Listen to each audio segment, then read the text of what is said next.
What do you do when you need to finish your rugs? How do you finish your rugs? What's a good finish? What's a bad finish? So, this video is not about how to do a finish. There are tons of lessons for that inside the Rug Cooking Journey membership in the basics course. There's every um, finish that I've taught is outlined there with a video and text with instructions. This is more about how to recognize a good finish and a bad finish, right? So, the first thing that I want to do is I want to take a look at something that happens before you even finish the rug, right? And that is finishing off these little edges. Oh, let me get rid of that. There we go. Finishing off this edge. You know, you've got a pattern here that you're working on, and you've got raw edges of backing. Well, if you have a zigzag machine, and you can see my zigzag isn't fancy at all, it's pretty bad. You can zigzag the edge. If you have a serger, you can serge it, but you can also do something as simple as folding, a little less than half an inch to the back and whipping it. I've used a thin yarn, mainly so you can see it, but you could do this with thread. This will prevent it from unraveling. What some ladies will do is they'll put duct tape on there because they have some pretty fancy duct tape nowadays, right? They'll put duct tape on there and they will use that then to keep it from unraveling. You're going to be cutting this edge off. So it doesn't matter if it's archival tape, just slap whatever will hold it in, because if you don't, oh, and these are all actually finished, but if you don't finish the edge of rugwort in particular, it just keeps coming undone, and that is not a good thing, right? So what makes a finish good and what makes a finish bad? Well, first off, we have to talk about the best finish is the finish you'll do. So maybe the finish that you'll do has a knife fold edge, and I'll explain that in a minute, has a knife fold edge right at the edge. But if it's a finish you'll do, that is better than having that rug rolled up and sitting in a closet somewhere, right? So we want to get those rugs out and get them on display where you can share them with the rest of the world, right? You worked hard on these. You've got some money tied up in these. Let's enjoy the fruits of your labor.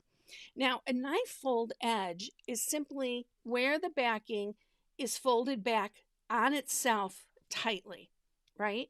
So there's nothing in there to prevent it from squishing flat like cording or hooking like we saw the other last week with Jessica's stuff forward finish, the one that's easy on your hands. If there's nothing in there, it's going to go flat. And where it goes flat, that is the knife fold edge. Now, the knife fold edge is where it is going to rot. I've had many people say, well, it doesn't really matter because I'm putting it on the wall. No one will ever step on it. It has nothing to do with stepping on it, okay? It has to do with time. And unless you've got some way of magically controlling time so that time doesn't tick forward on your rug, that edge is going to rot, even if no one ever puts their toes on your rug, right? So that's important. The rate of rot at your knife fold edge is not affected by footfalls. It's affected by time. Okay, so it doesn't matter. Floor, wall, doesn't matter. Wall actually makes it a little bit trickier if you're putting something on the wall, because I like to support it not just at the top, not just at the edges. I like to support it at intermediate points throughout the rug so that the entire rug is not hanging from like just the top strip. Okay, so that's something for another lesson. Today we're talking about finishing, and maybe I'll dig into that if that sounds interesting for you all. So the first finish that you might be willing to do, and let me go back to this camera. I also want to, whoops, let's do that. We'll add, okay, that'll work. I'm so thirsty today. Hang in there, guys. Okay, so the first finish you might be willing to do is to simply fold it to the back. Take roughly an inch. You can decide. It can be more. It could be our standard 1.25 inches that I use um, for cutting off for whipping. It could be that amount. And this little tool is available on my website. If you place an order, just tell me you want the measuring tool or find it in the store and add it to your cart, and I will be sure to add one of these to you. So this dimension could be anything. For this particular finish, it was determined by it has to be shorter than what's covering it. But what if you just fold it to the back, stitch it down, and stop right there? And you don't go any further than that. This is a good finish if this is the only finish you'll do. Now, why does it make it, in the general scheme of things, a bad finish? It's a bad finish from the standpoint that there's no support at the outside edge, and the backing is folded tightly on itself, so it's going to rot right there. So if it starts falling apart, and I've repaired burlap rugs like this, and basically it rots right here, and then this piece that is stitched on is now loose and not attached to anything. How do you repair it? Generally, what you'll have to do is come back in, rip out some of the rows. I call that a sacrificial edge if you've planned for that during your designing process, and hopefully you have. Then you can take this much backing and redo a finish with it, right? But this is where it's going to rot. Now, how long is it going to take to rot? Well, burlap can rot in as little as 20 years. Well, 20 years sounds like a really, really, really long time until I acknowledge that I have been hooking for 21 years. So, holy cow, 21 years as of next month. So, if I had to live with the reality that the rugs that I hooked early on in my career are now deteriorating to the point where they might not even be able to be fixed, that breaks my heart. It seemed like yesterday when I hooked those. So you want that to last a little bit longer. If you're using a good backing that I recommend, which is either linen or rug warp, it's going to take a lot longer for that knife fold edge to rot, but it will eventually rot at the knife fold edge. Okay, now this finish going from one extreme to the other, well, actually, no, that's not that finish. Where is, I thought I had that one out.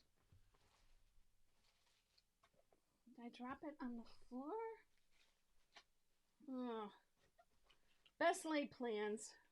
Okay. I don't see that finish. But the best finish is the finish where you put cording inside. You fold it. You would leave this backing cut much longer. You would fold it to the back. You would then cover that edge of the backing with rug tape. And then you would whip everything. Now, that's the best finish. But guess what? It's not a finish I'm willing to do. There is a ton of work in that, because not only do you have to have cording, which means probably a trip to Walmart, because you can buy it at Walmart. It's just cotton upholstery cording. And then you have to sew this linen down, because you don't want it in there loose, because it'll be flapping around in the breeze. Things moving equals friction. Friction on fiber is not a good thing, right? Then once I've got that sewn down, then I got to take the rug tape and put it here. Well, let's say I'm going to skip a step and I'm actually going to whip through the rug tape so I don't have to sew that edge down first, although many times it's easier if you do first. Then I have to whip it. Then I have to come back and sew down the other edge of the rug tape. Holy cow, I'm not doing that. So that's not a finish I'm willing to do. Now, my favorite finish is the fold forward finish, which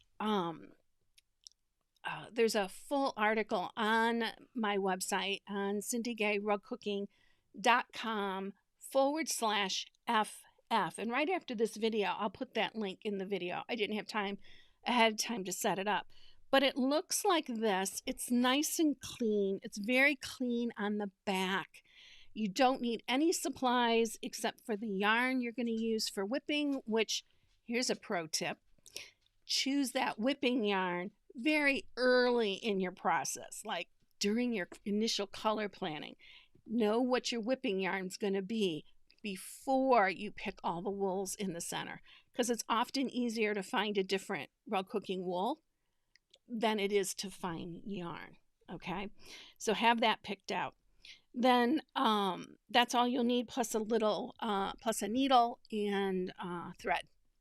And so you could do this at 3 o'clock in the morning, and with the help of your, handy dandy little measuring tool, and finish that finish. It's a good finish because where's the knife fold edge? The knife fold edge is way out here. So it's 3/4 of an inch, or 1/2 of an inch and a quarter. It's 3/4 of an inch in, roughly. Okay, so what makes that nice then is that that's where it's going to rot. If it ever needs to be conserved, they could take out this little bit, although this is holding it all together. So chances are this will last as long as the rug does. And then when they lay the backing flat, they'll have this much room left in the backing to do another finish of some sort.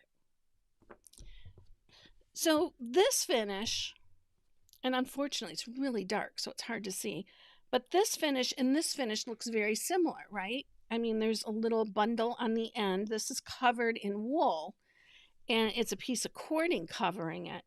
But look at how it's put together. It's really no better than the finish where you simply fold back the edge, because this is just dressing up the edge. It's not offering any protection whatsoever. It's actually making your corner a little bit thicker, which is, in my opinion, a really bad thing, because I'm going to be walking on my rugs and I want them nice and flat, right? So that is basically what makes certain finishes better than others.